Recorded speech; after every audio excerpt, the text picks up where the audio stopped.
So I got involved with the Republican Party whenever I was 18. Well, I became a Republican at 18. I signed up because I wanted to vote in the presidential election in 1976. And as I learned more about listening to candidates and what they would tell me on the campaign trail, that I would observe them whenever they were elected, I noticed that there was a stark difference in the way they campaigned and also the way they legislated. And it happened on a national level, a state level, all the way down. And on a national level, it's called Potomac fever. And so what they do is they campaign one way and then they legislate another. I don't know what happens in the process. Many people have their different theories on why that occurs, but I do know that it occurs. And so over the years, I've been involved in campaigns to write your legislator, and I've always encouraged people to do that, and I encourage that. That's important to do. But we need to know how they're voting. We need to know whenever they campaign on something and they make a promise to you, whenever they go to that legislature, are they keeping that promise?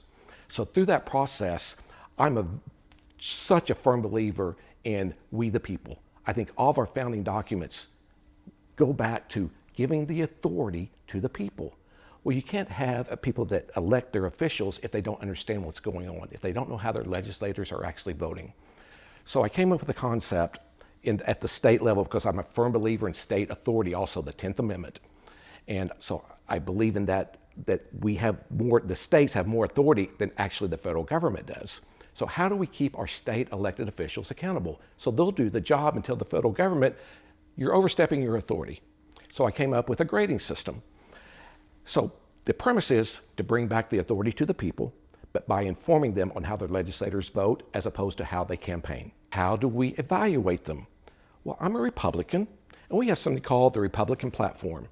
And the Republican platform is we the people, we go to our precinct meetings as Republicans, and we submit resolutions. Then, and those resolutions are kind of our positions on what we want to address, our legislators to address. They're very important. It's us speaking to them. It's our way of communicating with them. Then that resolution will go to the county level. It'll be voted on. And then the county level, they'll go to a platform committee that's formed at the state level, and it will be discussed and voted on there. So it's a process that it goes through a hierarchy of a ranking. So outliers typically don't get passed. So it's really the core beliefs of what the Republican Party, we as Oklahomans believe. It's kind of our white paper, our position paper. So I thought, oh, that's an excellent document to actually have as the foundation or the comparison. So what we did was we actually looked at every single bill that the state legislature actually voted upon, the state House and the state Senate. If those bills passed and they went to the governor, whether it was the governor signed it or they vetoed it, we evaluated it.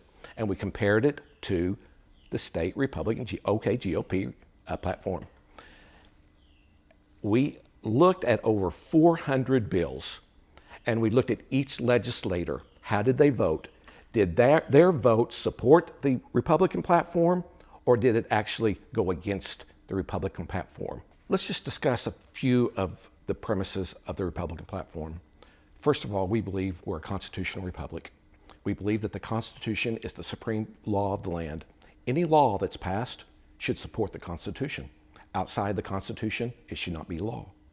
We also believe in the people. The people have the authority in the United States. At the end of the day, they represent us. Benjamin Franklin said, in a free government where the rulers are the servants and the people are their superiors and sovereigns. I take that to heart, and we all should. We also believe that in limited government, individual rights, natural rights come from our Creator, and personal responsibility. We believe in smaller government, lower taxes, and a government that actually works for us, the people. We believe in pro-family, we're pro-life, we have a conservative platform, and so it supports actually what is in the Constitution. What you have here is you have your Republican platform, you have every single bill that was voted on and went to the governor. We evaluated, and then we gave them a score. And then we tallied the score. So at the end of the day, there's the Republican platform right there. Here's our scorecard. So the people can actually determine, is my representative or my senator representing me with my values? At the end of the day, that's what we want. We're the people, we have spoken, we elected you. Now legislate the way we've expected you to. And that's the whole purpose. That's the whole purpose, to bring the power back to the people. And you'll be able to see how your legislator voted, Republican and Democrat.